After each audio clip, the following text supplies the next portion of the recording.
केलंय की काँग्रेस मुंबईमध्ये स्वबळावर लढेल. नाशिकमध्ये सुद्धा मनसे आणि महाविकास आघाडीची बैठक झाली, तिथे सुद्धा त्यानंतर असं परिषद म्हटले की काँग्रेस स्वबळावर लढणार, कोणी स्थानिक पातळीवर निर्णय घेणार नाही.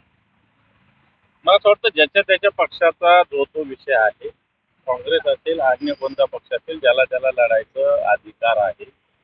परंतु आत्ताच्या घडीला आपल्याला हरवायचं कोणाला हे सुद्धा उद्दिष्ट सगळ्यांनी लक्षात ठेवलं पाहिजे.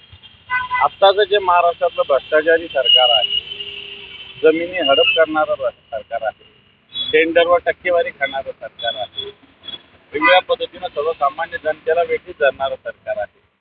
या सरकारचे जे प्रतिनिधी आहेत, 3 पक्ष, मग भारतीय जनता पार्टी असेल, शिंदेचा पक्ष असेल आणि अजितदादाचा पक्ष असेल, या तिघांना पराभूत करणे आपलं सगळ्यात पहिले उद्दिष्ट असलं पाहिजे असं मला तरी वाटतं, आणि ते आमचं तरी ते उद्दिष्ट आहे. पण तुमच्याकडनं काही प्रस्ताव जाणार काँग्रेसला की मनसेला आपण सोबत घ्यावं किंवा एकत्रित निवडणुका लढाव्या, तर ज्या प्रकारे स्वबळाची भाषा प्रत्येक नेत्याकडनं काँग्रेसच्या दिली जाते.